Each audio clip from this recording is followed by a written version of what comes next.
Hello everyone. This is the 13th part of the story, I'm Voldemort. Chapter 104, Recruiting, Part 1. You couldn't have given us a minute or two? Tom sighs as he glares at the crowd forming around him and Druella. Hee, sorry. Newt mutters as he and everyone else feel a bit awkward. I'm Newt, by the way, and this is... He then began to list off names, and everyone introduced themselves. With another sigh, Tom and Druella separate and stand back up. You already heard my and Drew's name earlier, I'm sure. Do you guys need something? Tom asks as he and Druella dust themselves off. Druella's mood has dropped significantly. The moment she was longing for was ruined. She glared hatefully at every wizard that didn't have the tact to wait until they were finished. Yes. I mean no, but we just wanted to say thank you. I don't know what your reason was for doing this, whether it was for that wand or not, but you've saved many lives with what you've done today. Newt says as he and everyone else nods in agreement and voices their thanks. You're welcome, I guess. Tom replies as if it wasn't a big deal. If you really want to thank me, you can make an oath on your magic to keep a few secrets for me. As Tom said this, many of them looked worried and uncertain. What secrets? Nagini asks as she stands beside Newt at the front of the group. Nothing crazy. Tom waves his hands dismissively. I just want the knowledge of the Elder Wand kept between us. I don't need every wannabe Dark Lord or anyone else trying to kill me for this thing. He says, gesturing to the wand in his grasp. That's fair. Anything else? Newt nods his head in agreement. Everyone with him seems alright with that too. Some among them are staring at the wand with jealousy in their eyes, but after seeing how strong Tom is, they immediately turned their covetous gazes away. Their jealous looks didn't go unnoticed. Tom could see the way they looked at his new wand. Also add that you won't pursue ownership of the wand and we're good. Tom says, and many of them look hesitant to make that oath. Alright, I agree. Newt's commander, swear on my magic that I won't reveal the knowledge of Tom Riddle owning the Elder Wand, nor will I pursue ownership of said wand. Newt swears and Nagini makes her oath right after him. That starts the landslide of oaths as everyone in the crowd does theirs one by one. Even those that truly didn't want to take the oath did it as well. Peer pressure is a beautiful thing. Once everyone had said their oaths, they had no reason to stick around. Everyone from the crowd left via apparition beside Newt and Nagini. Tom asked them to stay behind for a moment. Now that the rabble is gone, you are Nagini, correct? Tom asks as he stares at the Indonesian beauty before him. Yes, that's me. She replies, wondering why she was asked to stay behind. You're cursed, right? Tom asks as he looks her over. He already knows this from the story, but his snake totem necklace has been acting strange since she got close to him. It started vibrating more and more the closer the distance between them. He could tell that Manasa had some sort of connection with Nagini. Well, she is cursed to turn into a snake, so it makes sense, I guess. Tom thought. Yes, it's a maledictus curse. I'm forever cursed to turn into a beast. She says with a resigned look on her face. Yes, a snake, I know. Tom says, and Nagini looks at him cautiously. How could you tell? Newt asks exactly what was running through her mind. I have a bit of a connection with snakes. If I swore to find a way to help you with it, would you be interested in swearing loyalty to me as your lord? Tom asks, alarming both of them. Are you planning on becoming the next Grindelwald? Newt asks as he grabs his wand and unclasps his briefcase. Yes and no. Tom says as he puts his hands up to show he doesn't mean any harm. What do you mean, yes and no? Nagini asks curiously. I think some of what he said was correct. The Muggles are advancing quickly, and if we aren't careful, we could be in some serious danger. Tom explains, only worrying them further. Although, I don't believe he went about it in the right way. Peace through enslavement is not a lasting peace. So, you want to what? Walk hand in hand with Muggles? Newt asked with a healthy bit of skepticism. Don't get me wrong. I have nothing against non-magical people, but that sounds a bit too good to be true. Obviously, it won't just happen overnight. Hard work needs to be put in to change the hearts and minds of not only our society, but the Muggle society as well. Tom says as everyone contemplated his words. Even Druella had no idea that Tom thought like this. She knew a bit about it, but not this much. How would we go about changing hearts and minds? Newt asks as his interest was piqued. Well, right now our society is very backward. First, we would put key officials into the right places and help move the wizarding world into this century. Laws need to be made and many need to be changed or removed.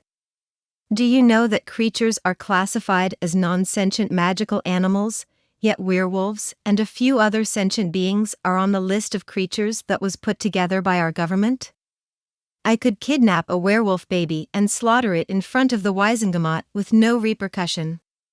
Werewolves only turn into beasts once a month, and could easily chain themselves during that one night.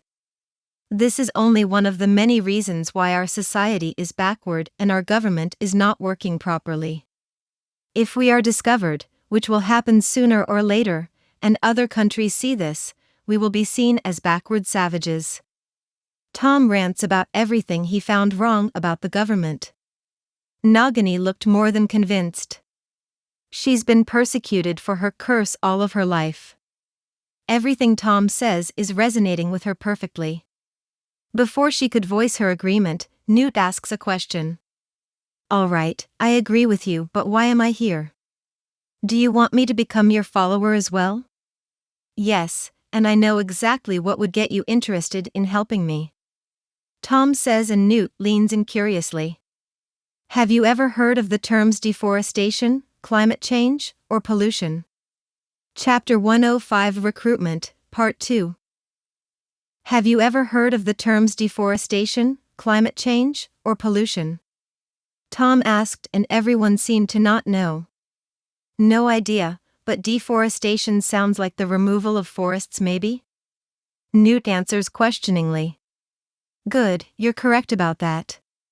Tom nods as his face becomes more serious. All three of those are some of the main causes for the extinction of animals. Deforestation, as you've said, refers to the decrease in forest areas across the world that are lost for other uses such as agricultural croplands, urbanization, or mining activities.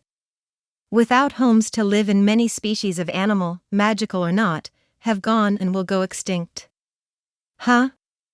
Who's doing this? Newt asks in alarm. Muggles mainly.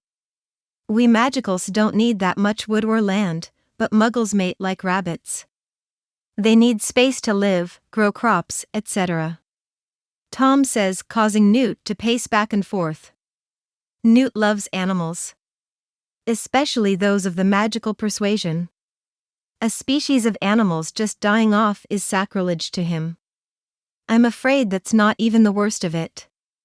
Tom says, and Newt remembered he said deforestation was only one of the many reasons for extinction. Pollution is a bit worse in my opinion. What is it? Newt asks. Think of pollution as the poisoning of nature itself. Muggle factories spewing poison into the atmosphere, polluting the very air we breathe. The water could be polluted with chemicals, sewage, etc. Where will the mere people go when the ocean itself starts killing them? Once again, that's only a few examples of pollution. Hell, even things like light and noise are a form of pollution. Tom explains, and Newt looked seriously appalled that this could be happening. Aye. Newt mutters, but Tom continues. Now, climate change is a bit more complicated, so I'll explain it in simple terms for you. When once the weather was hot or cold, it becomes hotter or even colder. Can an animal survive if the area around it has a drastic change in weather? Could a cold-blooded animal like reptiles survive in the Arctic? I don't think so. Tom keeps ranting with Newt hanging on his every word. That's caused by muggles? He asks with horror on his face. But the wizarding world contributes a bit as well. Although, our contribution is extremely minuscule compared to muggles. Tom explains and Newt looked disgusted that he may be a reason this is happening.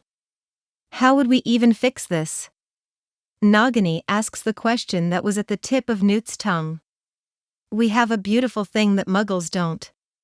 Can you guess what that is, Drew? Tom smirks over at Drewella. Magic? Drewella answers, hoping it isn't a trick question. Exactly. These problems haven't fully been accepted by muggles just yet, but they will soon. Imagine the reveal of a magical society that was hidden from the world for fear of persecution. We announce that we wish to stop hiding and live peacefully with non-magic people. In doing so, we could enrich their lives with magic, and they could enrich ours with technology. Tom explains and everyone stands rooted to the ground. They all could see the sense in Tom's words. If they could create a symbiotic relationship between muggles and magicals, it wouldn't seem so crazy to reveal themselves anymore. What's so great about technology? Nagini asks. Have you heard of Captain America? Tom asks and Newt nods excitedly. He's that man that's been winning the war for the Allied forces. I've heard a lot of good things about him. Newt comments. Yes, well, that man that stands at the focal point of this war was enhanced by technology. Tom reveals, causing Newt and Nagini to look confused. He then explained the experiment that Steve went through to become the man he is today. Drewella added in a detail or two as she's met the man before. Soon, Newt looked convinced. He turns to Tom with a look of determination in his eyes. Swear on your magic that everything you've said about animal extinction and technology is true. If you can do that, I'll swear to serve you as my lord. Newt stares piercingly at Tom, waiting for him to do as he said. I'll serve you as well.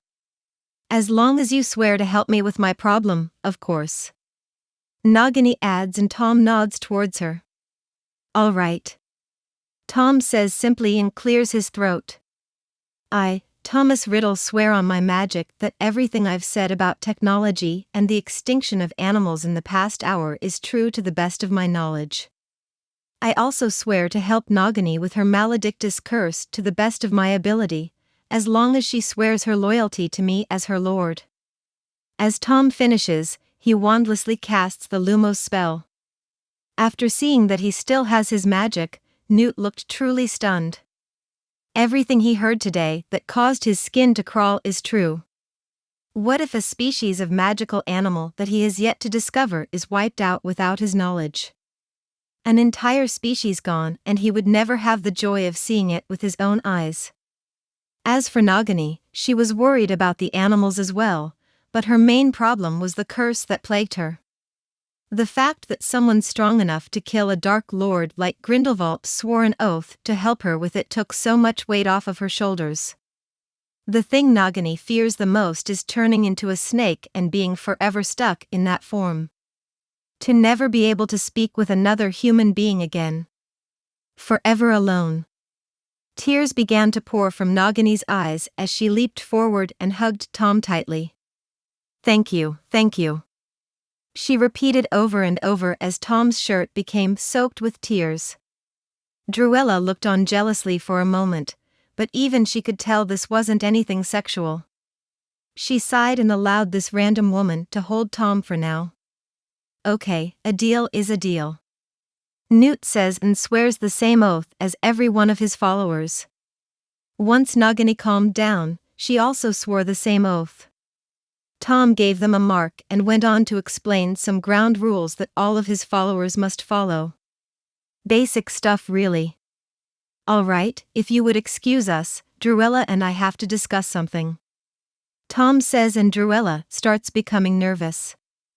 Is he mad about the kiss? Chapter 106, The Talk. When Nagini and Newt saw the awkward atmosphere erupt between Tom and Druella, they said their goodbyes and left them alone. The awkward atmosphere seemed to grow as they were left alone. The dead bodies of Grindelwald and Dumbledore still close by, not to mention the many dead Hydra soldiers and acolytes. Tom has already received a message through the mark that the base had been cleared. Every Hydra soldier and acolyte that didn't escape were killed. Seeing that this isn't the best area to have their talk and the base has been cleared, Tom decided to change locations. Before doing so, he called an elf to collect the bodies of both Dumbledore and Grindelwald. He'll need Grindelwald's corpse to help prove his claim as the killer of a Dark Lord. Not that he'll need much help. He made everyone that witnessed the battle swear to keep the wand secret, not the fact that he killed a Dark Lord. The news is most likely already spreading. Soon, the whole wizarding world would know his name. Come on. Let's go explore the Hydra base. I have a car to find. Tom says as he walks into the bunker with Druella by his side. Tom and Druella walk leisurely through the base, neither side knowing how to start the conversation. So, how long have you been, you know? Tom asks awkwardly, not sure how to word his sentence. Attracted to you? Druella answers, turning her head away slightly. Uh-huh. Tom nods and Druella thinks for a moment. I don't know. It just sort of happened. If I had to place it around a certain time, it would be around the time you broke into my house to save me. She says, thinking back to when it all started. Do you? Do I find you attractive? Tom finished her sentence with a quirked eyebrow. The nervousness brought on by the question caused her voice to disappear. Her only answer was a nod as she stared at the floor. Afraid to look up at Tom while he answered. Well, yes. As I've told you before, you're quite breathtaking. Tom says, remembering the time he portaled into her room while she was naked. When we went to meet Steve for the first time and I saw you wearing those muggle clothes, that's the moment I started finding you very attractive. Druella's mind started recalling the way he looked at her as she walked down the steps that day. At the time, she wasn't very good at picking up on things like that, but now that she looks back at the memory, Druella could see the way his eyes widened at her appearance back then. Oh. Druella muttered and stopped in her tracks, causing both of them to stop in the middle of a hallway. What's the matter? Tom asks as he looks over at her. Do you want to, Druella starts talking and seems to be fishing for the right words. This behavior is very different from the Druella that Tom has come to know. Usually, she has no problems with her speech, but it seems she's new and inexperienced in matters such as this. Seeing this cute behavior out of someone like Druella, Tom was a bit stunned. He didn't know much about this shy and nervous version of Druella. She was usually very eloquent and confident. Are you asking me if I want to court you, milady? Tom uses his wizarding etiquette and bows towards Druella. Yes. Druella answers but seems to have bit her tongue. Let's see. Tom says with a teasing smile as he acts like he's not interested. I don't know. I heard Walburga Black has been sneaking glances at me lately. Maybe I should save myself for her? Druella's shy and nervous atmosphere disappears and a murderous glint shines in her eyes. Has she now? She asks in a very calm voice, but her expression was not calm at all. Yes, ever since she swore her allegiance to me, I've been receiving all sorts of looks. Tom comments and Druella's aura becomes more murderous by the second. Good, I'll have to go visit her soon. Druella says and Tom starts to feel bad for Walburga. Well, don't be too hard on her. I'm not interested in that girl anyway. Have you heard her voice? It's like a banshee's cry. Tom jokes, causing Druella to chuckle and cover her mouth. Back to what you were asking, I would be interested. Interested in the Banshee or me? Druella asks, making sure she understood. In you, silly girl. Tom says as he moves a bit closer to her. Oh. Druella mutters as the murderous aura disappears and she turns shy once again. Does that mean we're together now? Yup, but we'll take things slowly and as they come. Tom says as he holds his arm out for her to hold. Come along. Once we're finished with this, as long as it isn't too late, I'll take you out for our first date. As soon as she heard him say these things, Druella knew she got the outcome she was hoping for.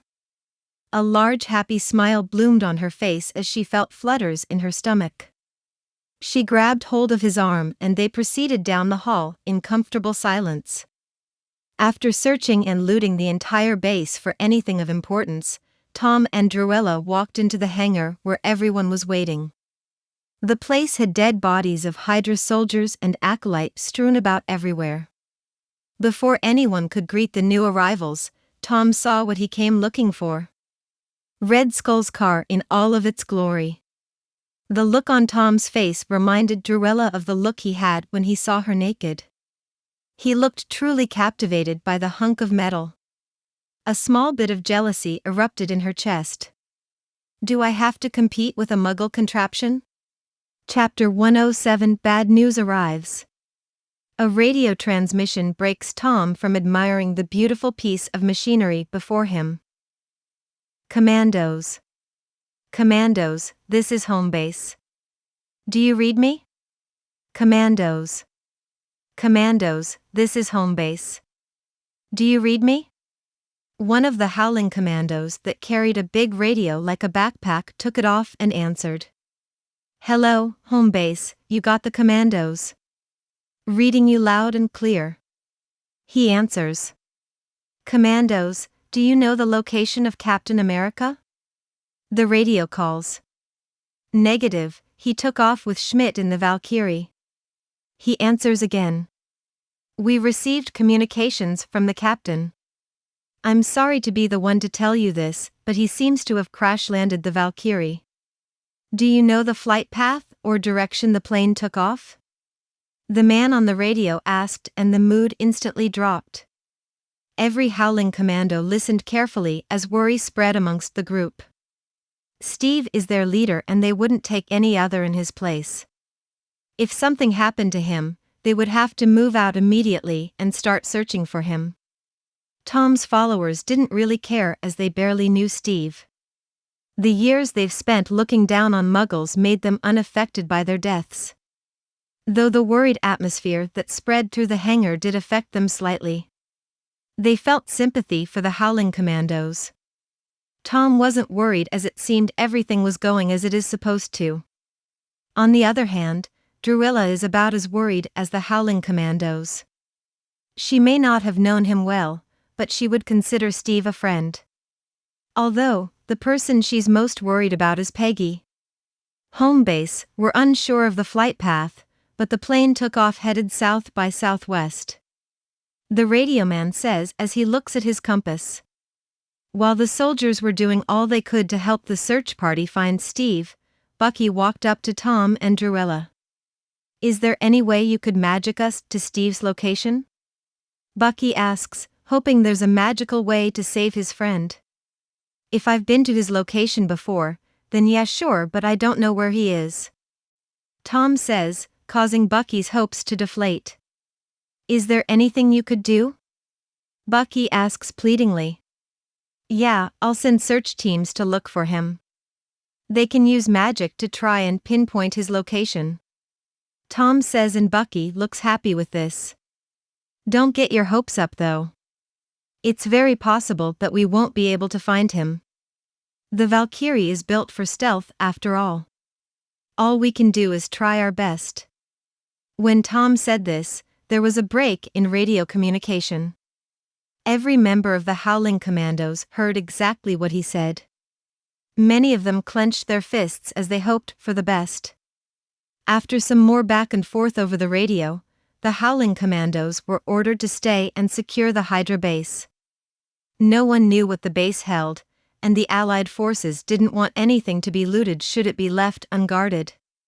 The Howling Commandos were not happy with this. They wanted to join the search party and find their leader, but none were more affected by this than Bucky. He has known Steve since before he became Captain America. They were best friends when Steve was just a tiny little pipsqueak. Many of them begged Tom to take them back to the search party with one of his portals, but he refused. "No, you guys guard this place and we'll go and look for Steve. We'll have a higher chance of finding him through our magical means anyway." Tom explains, and they hesitantly agreed. Before leaving, Tom walks over to the beautiful car he's been waiting to get his hands on. Getting in the driver's seat with Druilla in the seat beside him, he found the keys in the ignition and starts her up. The car purrs loudly as a smirk forms on Tom's face. Looking over to his left, Tom could see the commandos are giving him impatient looks. He opens a portal in front of the car leading to Slytherin Manor's driveway and drives her through.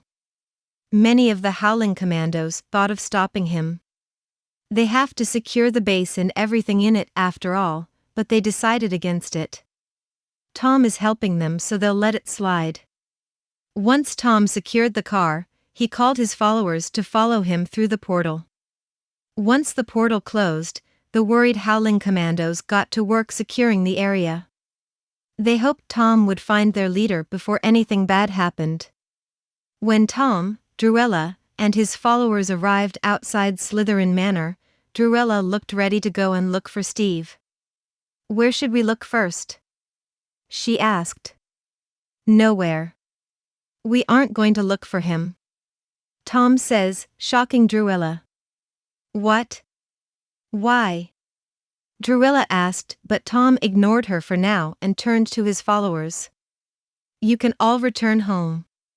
If we ever see the Howling Commandos again, tell them we searched for Captain America and couldn't find him. I'll come up with a good cover story later and let you know through your marks." Tom announces, and everyone operates away one by one. They were just happy they didn't have to waste their time looking for a muggle. That work should be left to muggles or house elves at best. Once everyone was gone, Druilla speaks up once again. "How come you don't want us searching for Steve? Peggy will be crushed if he isn't found. I thought you were his friend." She questions Tom with a disapproving look. "I'm not searching for him because I already know where he is," Tom says as he strolls into Slytherin Manor with Druilla hot on his trail. "That's great. Let's go get him." "Where is he?" Druilla asks as she follows Tom into the living room. "See for yourself," Tom says and gestures to the left. Druilla looks over and sees a beaten Captain America unconscious on the sofa. His clothes are torn and he's covered in bruises, scrapes, and cuts. Other than that, he's soundly sleeping on the couch. Chapter 108, Wakey Wakey.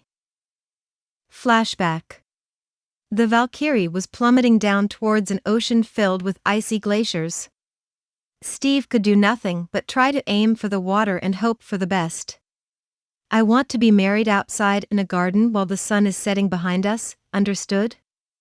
Steve heard Peggy talk over the radio as images of her in a wedding dress surfaced in his mind. "You know, I still don't know how to dance." Steve jokes, slightly embarrassed that he never learned.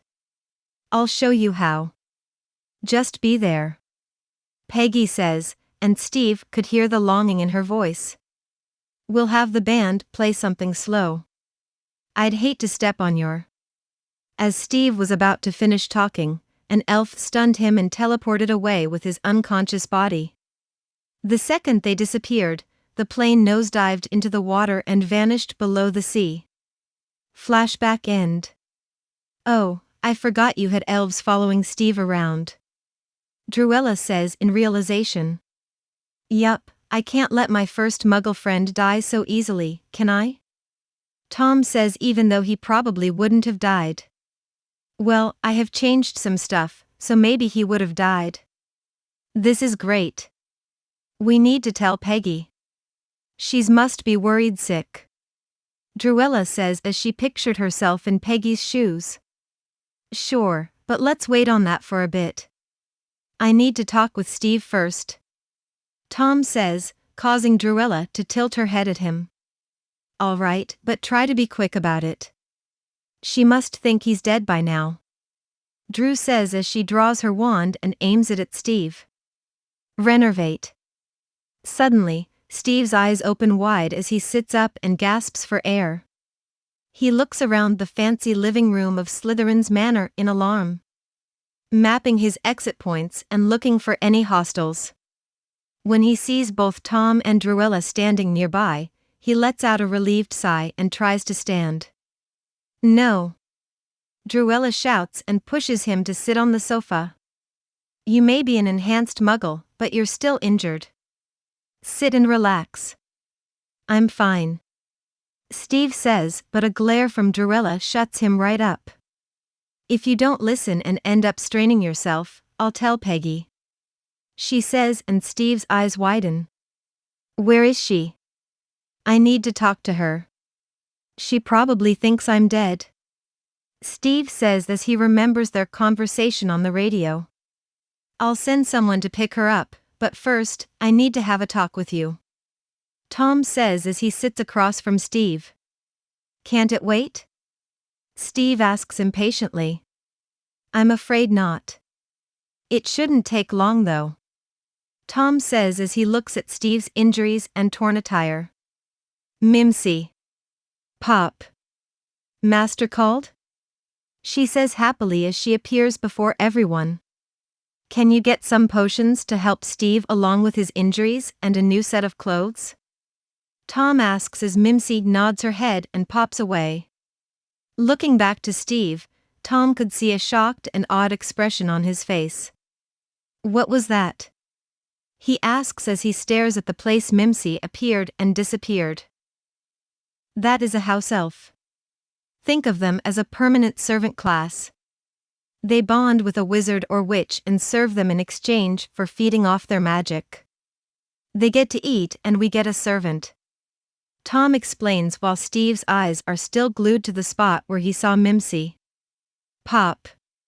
Mimsy appeared again, but this time she has a few potions and some muggle clothes. Here, Sir Stevie. Mimsy holds out a few potion vials and Steve takes them. Seeing him stare at the potions warily, Tom speaks up. Those are potions to help heal you back up. They may taste like **tea, but they'll get the job done. Tom explains and Steve drank each potion like a child drinking yucky medicine. His cuts and bruises started healing at a visible pace. Bones that were once cracked or broken started mending, and the pain Steve felt since waking up disappeared. Wow. That's amazing. Steve says as Mimsy hands him the clothes. Thank you. Hee, you welcome, Sir Stevie, Mimsy says, elated at his appreciation. Why don't you go and change? Then we can talk and pick up your fiancé. Tom says and Mimsy shows Steve to the bathroom to change. When Steve returned, all of his superficial injuries were almost fully healed, and with new clothes, Steve looked much better than before. All right, let's get whatever you want to talk about over with. Steve says as he sits across from Tom and Druella. Sure, I'll start with this. What do you plan to do now? Tom asks. Continue fighting in the war, I guess. Why? Steve answers. Well, the war is practically over now. Hydra is defeated and Grindelwald is dead. Tom says and Steve interrupts him. You managed to kill him? Steve asks. Yes, everything went as we hoped it would. Tom nods and Steve smiles. You don't know this, but the mastermind behind this entire war was Grindelwald, not Hydra, and definitely not Hitler. From what I've heard, the mighty Führer is nothing but a bumbling idiot. What? Why did he start the war then? Steve asks. To enslave muggles and make them subservient to wizards and witches. Tom says, and Steve looked truly shocked and appalled. Did no one stand up to him? Steve asks. Many stood against him, but many also joined his cause. He was the strongest Dark Lord to appear in a very long time. Although now that he's dead along with Hydra, the war will end soon. Which is why I want to talk to you. Tom leans forward and stares Steve in the eye. What will you do now that the war is ending? I don't know. Marry Peggy, get a house, and have some kids somewhere down the line, I guess. Steve says with a shrug of his shoulders. What if I told you all of those things won't happen if you return to America? Tom asks, and Steve's face becomes serious. What do you mean? Chapter 109 Team. What do you mean? Steve asks, not liking what Tom is saying at all. Let's be honest here. The only reason you weren't a lab rat dedicated to the recreation of the super soldier serum is your ability to earn money for the war. With that war over, you're no longer needed. Those that backed you will have no legs to stand on anymore. Even if you were to be left alone by the American government, which is unlikely, third parties like companies in other countries will most likely come after you. What happens when your children are playing in the backyard and a team of highly trained mercenaries comes knocking? Tom explains, and Steve just sat there stunned. As we speak, I can guarantee you that many countries are trying to recreate what Erskine did to you. They would give almost anything to get just the smallest sample of your blood. Hell, they would trade their own children just to get a bit of your hair. Steve's eyes widened as Tom said this. Then there's the fact that wars will always occur. Territories to plunder, money to gain, religious disputes, and let's not forget good old-fashioned revenge. As long as humans exist on this earth, wars will always be fought. When the next one starts, are you going to join? If you want no part in it, will the government give you the option to decline? I think not. Tom shakes his head and crosses his legs. Steve looked horrified at everything Tom said. At first, he didn't want to believe, but the longer Tom spoke, the more he started seeing sense in his words. Druella looked sad for Steve's situation. She could tell Tom wants something out of this, but her mouth would stay sealed. Now that you understand your situation, I would like to offer you a place in my organization. Tom says, and Steve looks at him warily. You want me to become one of your followers? Do I get a mask and a dress as well? Steve joked with sarcasm heavy in his voice. Sure, if you want them. Tom smirks as he pictures Steve in wizarding robes.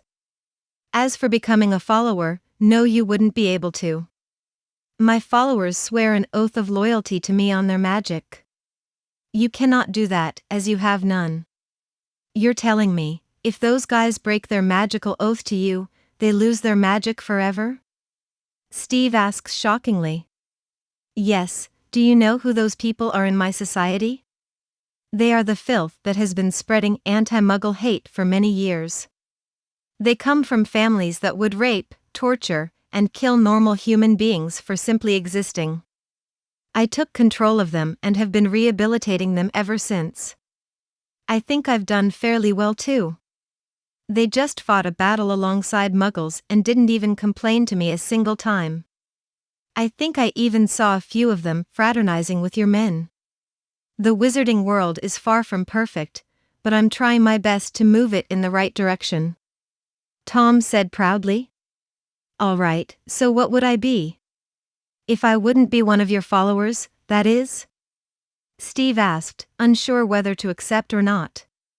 You would be a member of a team I'm putting together. I would be the team leader and you would be the vice leader. The vice captain, so to speak. Tom declares, and Steve looks confused. Druella looks confused as well. Tom has said nothing about this to her, but that isn't anything new. Tom likes to keep his secrets close. A team? For what? Steve asks. I've seen the future, Steve, and it is not pretty. There are far more dangerous things out there than Red Skull and Gellert Grindelwald. My followers would move in the dark while the team I put together will stand in the light. Of course, we have a good amount of time before anything bad happens. Tom reveals, causing Druella to become shocked. If Tom has the gift to see, then why didn't he take divination? She thought. Wizards can see the future as well? Steve asked. It's something you either have or you don't. It does run in some wizarding families though. Druella answered. So, what? You know of something bad coming, so you're preparing for it? Steve asked. Yes, other than that, I'm also trying to fix the magical world and someday reveal it to the rest of the world. That will take time though. The times when witches and wizards were hunted and killed by the church and its followers are still very clear in my people's minds. Tom reveals. What? That stuff was real? Steve asked. Yes and no. The absurd claims they came up with to prove someone was a witch were all horse sh*t. Tom says, and Steve seemed to just realize there's more to the world than he already knew. We're getting off topic and we don't want Peggy thinking you're dead longer than needed. I want you as the vice leader of my team. I have already seen some prospective members, but I'm a busy man. I need someone by my side that can help run things, and you are the perfect man for the job. Druella looked sad that she wasn't chosen as the vice leader. She's been with Tom for a while and was hurt she wasn't chosen. This didn't go unnoticed by Tom. Druella is my second in command when it comes to my followers. Tom says proudly as he puts his arm around her shoulder. I need you to be second in command when it comes to the team. Tom sighed in relief as he saw Druella smile at his words. She didn't seem hurt by his choice anymore. Can I have the night to make my decision? Steve asks. Of course. Think carefully because this will affect the rest of your life. We can do a lot of good together, Steve. Tom says as he hopes he'll receive the answer he's looking for. Mimsy. Pop. Yes, Master. Mimsy appears to answer her master's call. Send some elves to fetch Peggy Carter.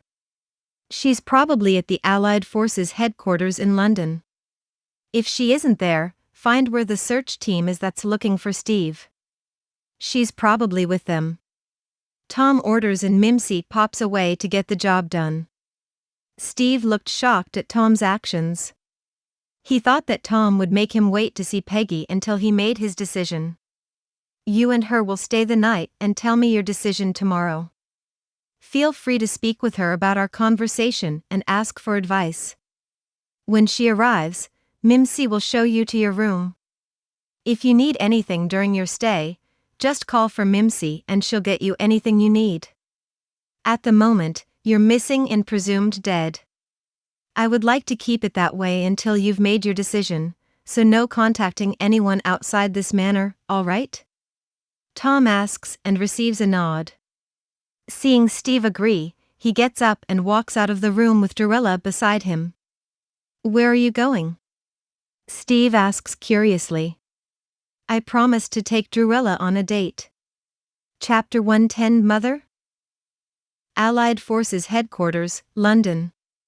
Since hearing Steve's last words to her on the radio, Peggy has been heading the search party to find him. At first, her superiors were against her being involved in the search, but Peggy wouldn't take no for an answer. She called in every favor and contacted every friend she had that could help. With her connections, she was placed as head of the search and rescue of Captain America and has been deploying search parties in every possible area Steve could have crashed. She refused to believe that Steve was gone. If anything, she believed that his enhancements would help him survive. At least, long enough for her to him and bring him home. Although, as more time passed, that optimism started to slowly fade away. Due to being the leader of every search party, she can't deploy with them. She spends her time in a room filled with radio operators. Each operator is in contact with the deployed search teams, sending and receiving information. In the middle of the room is a table with a map. The map has areas that Steve could have crashed marked on it, and the search party's already en route to start looking. I'll be right back. If I find any of you slacking off when I come back, I will make the rest of your lives a living hell. Peggy threatens as she leaves the room to use the bathroom. Everyone in the room knows her relationship with Captain America.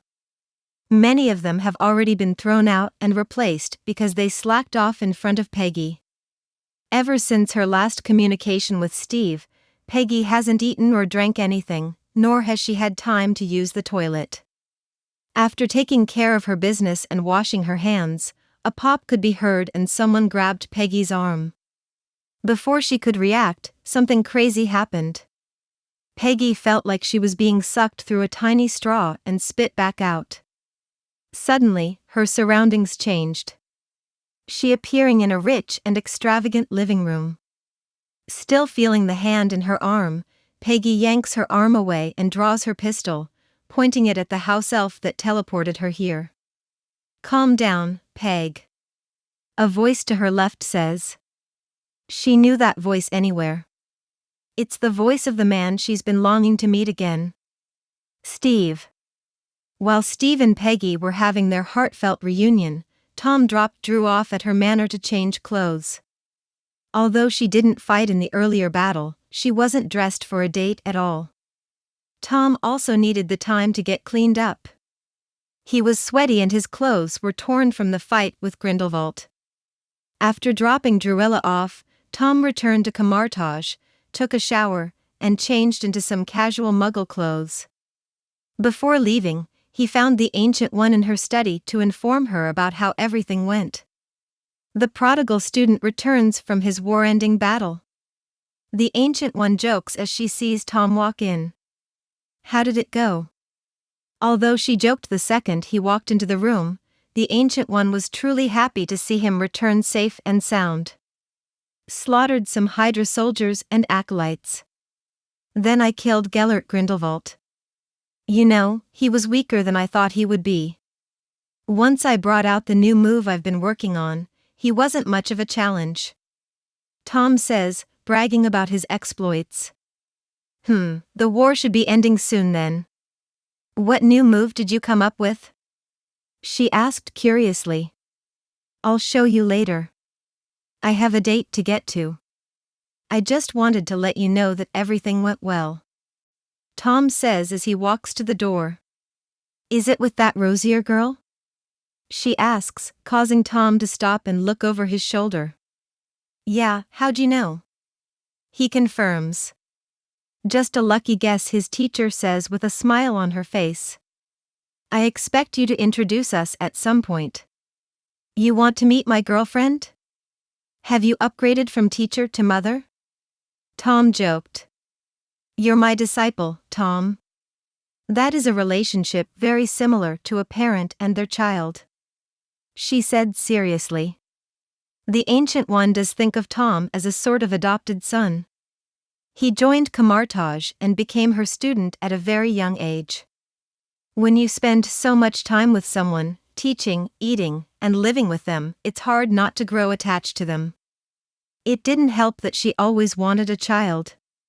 She always thought that she would have time for one, but her job was very demanding. When you're tasked with looking after the well-being of the earth and its inhabitants, time for relationships has never been something she had.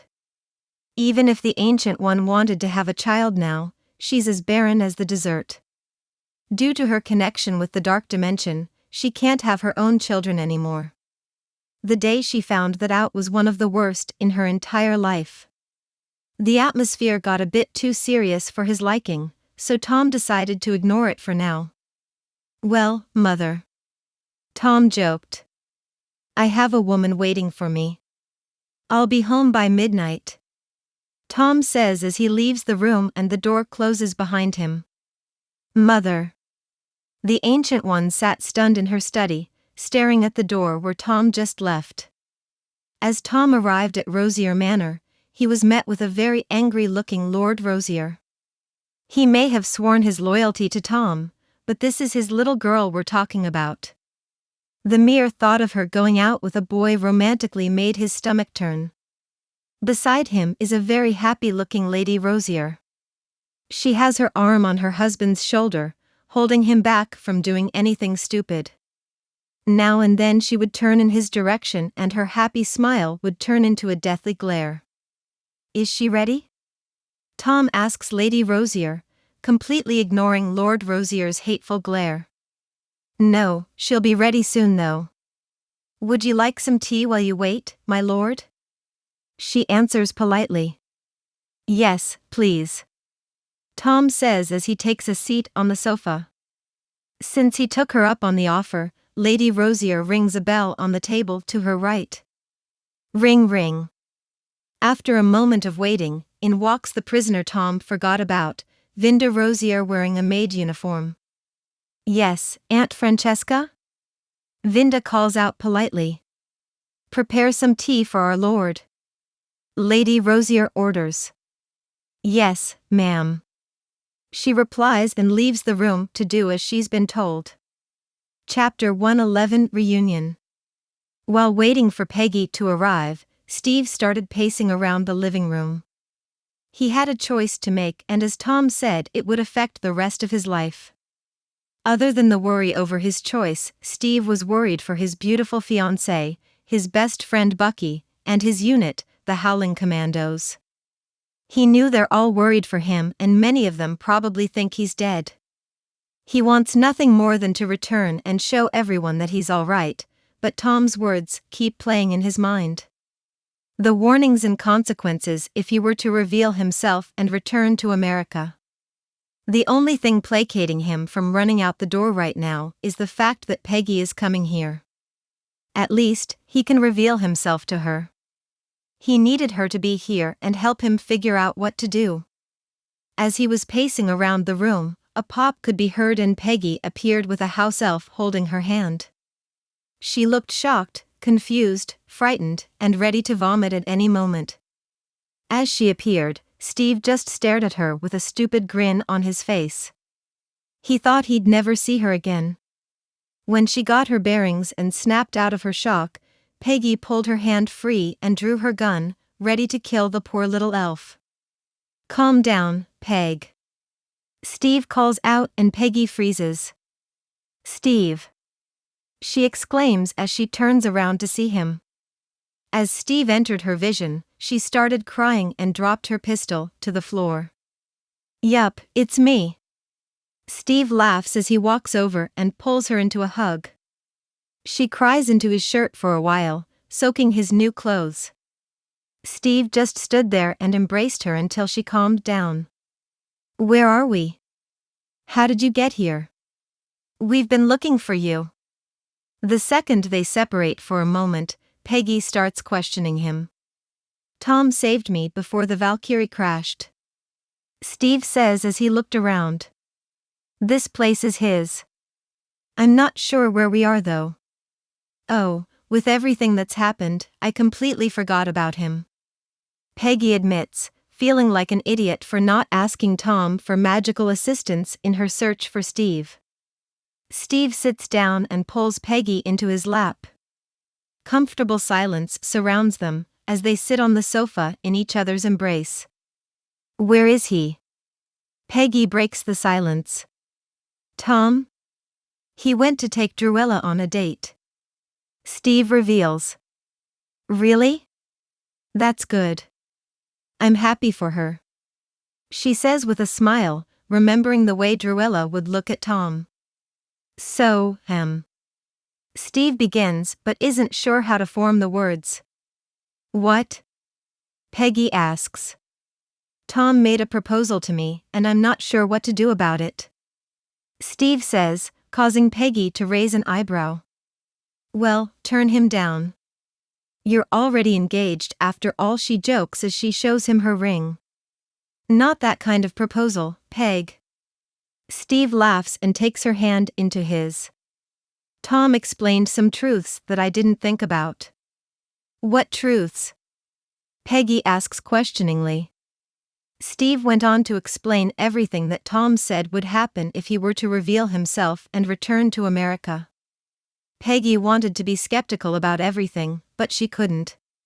She's seen and read reports on many other countries, companies, and organizations that are trying to create their own Captain America. The number of spies she's weeded out of the Allied forces that came looking for Steve can't be counted on both hands, and that's only the spies she has dealt with. He wants me to let everyone think I'm dead and join a team he's putting together. Steve reveals and Peggy looks at him with a quirked eyebrow. A team? For what? She asked. He saw the future and what he saw wasn't spectacular. He said there are worse things out there than Grindelwald and Schmidt and they're coming our way. Steve explains. He saw the future? Really? Peggy asks skeptically. Apparently it's a magic thing that some people are gifted with. Steve says, not sure he believes it himself. Well, have you given him your answer? Peggy asks. No, I have to give it to him tomorrow. We're spending the night here. Steve answers as he looks around the grand manor. Good, that gives us time to celebrate your heroic return. Peggy says as she brings her face into Steve's neck and starts trailing kisses up to his jawline.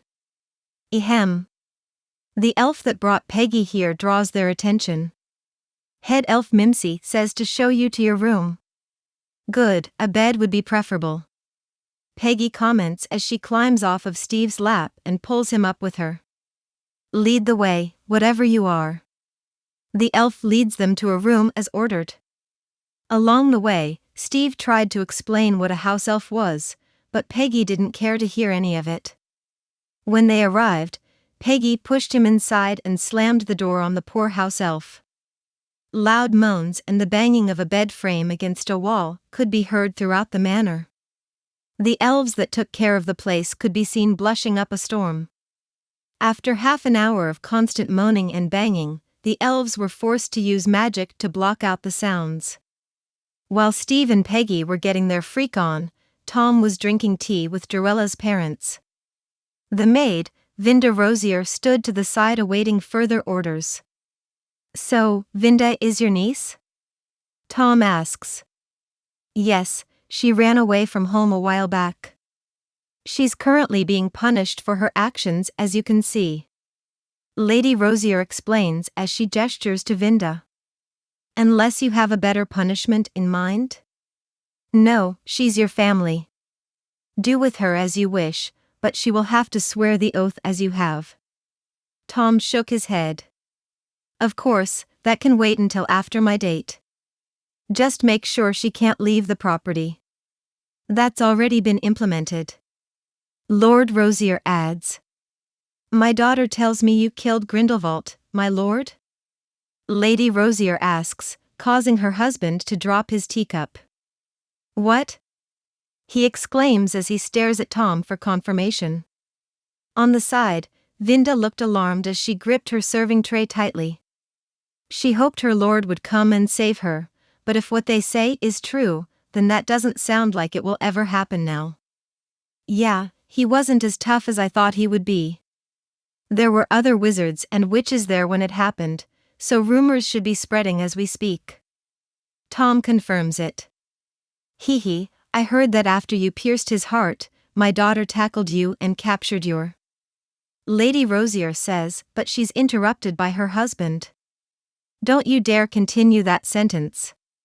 Lord Rosier breaks from his shock and yells at his wife. Suddenly, a deathly aura started appearing around Lady Rosier as she glared at her husband. Sit down and don't raise your voice at me. She says, and he could do nothing but shut his mouth and take a seat once again. Wow, he's whipped, huh? Tom thought. The sound of heels click-clacking along the floor could be heard as Dorella entered the room. Since Tom seemed to enjoy them, she dressed in muggle clothes for him. Ah, sweetheart. You look beautiful. Her mother says as she enters the room. I don't understand the appeal of Muggle clothes, but she looks good. Your mother is right. You look stunning. Tom comments as he stands from the sofa. Ready to go? Tom gets a nod from her and opens a portal. As the portal closes behind them, Lord Rosier looks at their backs with an uncomfortable expression. I need a drink, he stated, looking over at Vinda. Get it yourself, his wife says and walks away with Vinda following close behind. Chapter 112 Date. Tom decided to take Druella on a Muggle-style date. A movie and dinner. Best to keep things simple. They went to Slytherin Manor and picked up the car he stole from Hydra and opened a portal to Los Angeles. Due to the war raging in Europe, Tom couldn't find any good places to take Druella for a date. After thinking for a bit, Tom decided to take her to a drive-in movie. Drive-ins would die out in the future, so he thought it best to experience it now while it's just becoming popular. Driving through the streets of LA with Druella as his co-pilot was fun. She would point and look at every new and interesting scenery. Although Tom hasn't driven much in this world, he's fully capable thanks to his other soul's past life.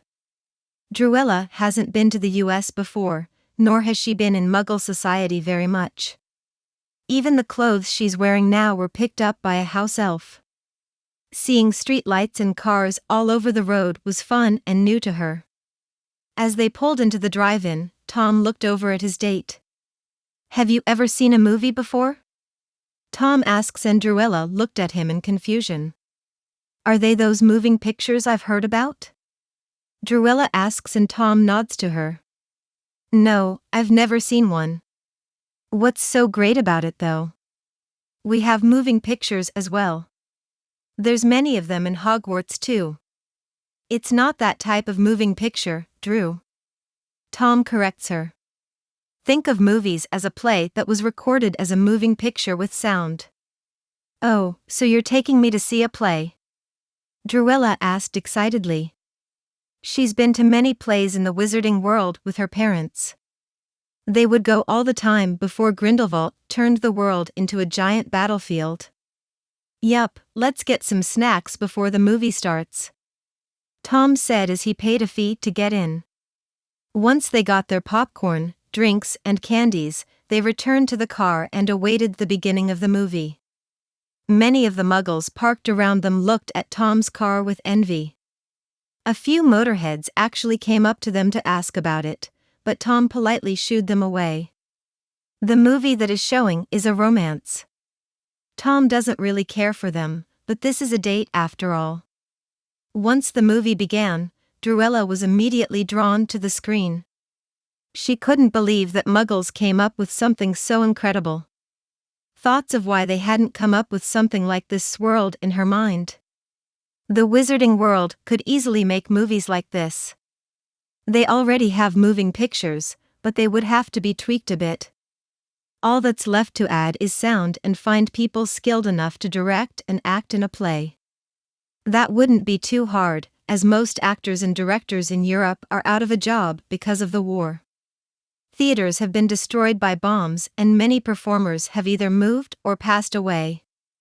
Thoughts of starting her own movie business in the wizarding world started popping up in her mind. I'll talk to Tom about it later, she thought as she started paying more attention to the movie. Halfway through the movie, Druella was in tears. The couple in the movie just broke up because of a misunderstanding, but the man never had the chance to explain himself. Meanwhile, Tom was sitting there unaffected. Something like this happens in every movie. The couple has a montage of falling in love, something happens to break them up, and next thing you know the guy is running to an airport to confess his love and clear everything up. He's seen it all before. Although, Tom was very thankful for this overused plot. Due to the emotional scenes, Druella needed some comforting, so Tom held her throughout the movie. When the happy ending finally arrived, Druella was happy again and smiling brightly. As they were driving out of the movie, Druella was ranting and raving about how she loved Muggle movies. They're so much better than plays. She excitedly bounced in her seat. I take it you liked the movie? Tom smirked as he drove down the road looking for a place to eat. The date was a last-minute thing, so he didn't have time to look into restaurants. With a sigh, Tom picked a random restaurant and hoped it was good. When dinner ended, Tom took Druella for a drive in his beautiful car. He told himself that the drive was for the date, but it was really for himself. He wanted to use the car and show it off. Everyone they passed would point and look at it, which just goes to show how awesome this car is. Red Skull had good taste. Tom thought as they drove around LA at night. While driving, Druella started explaining her idea to start a movie business. That sounds great, Drew. If you want help working on it, just let me know. It would be cool to see what we could create with magic. Many of the special effects done in movies could be easily done with magic after all. Tom encourages her. Special effects? Druella asks. Oh, that's right. We just saw a romance movie, so there wasn't any special effect to admire. Think of it like this.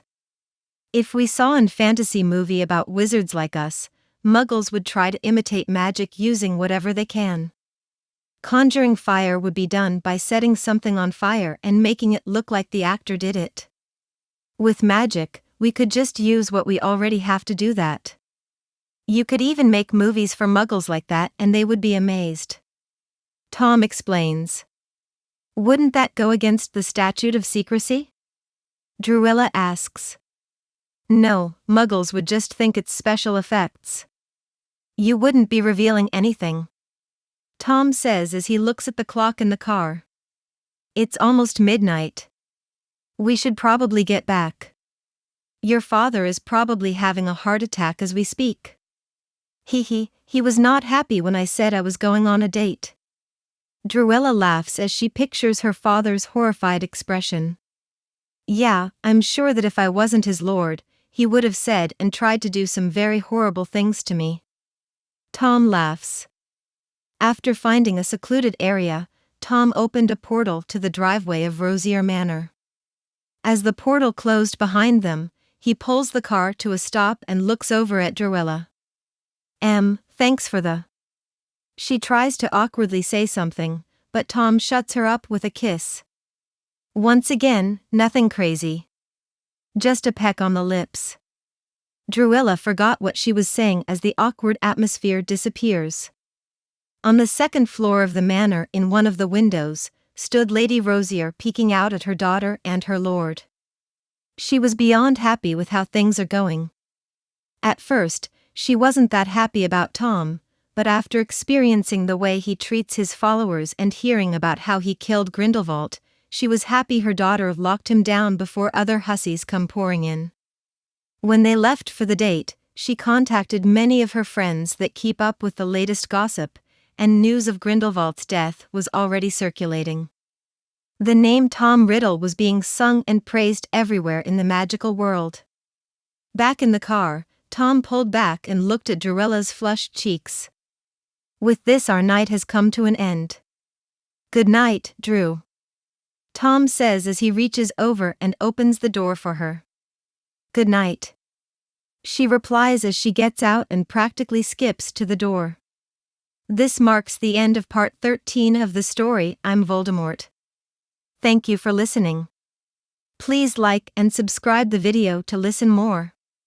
Hit the bell icon to get notified of all the new content uploaded to the channel ASAP.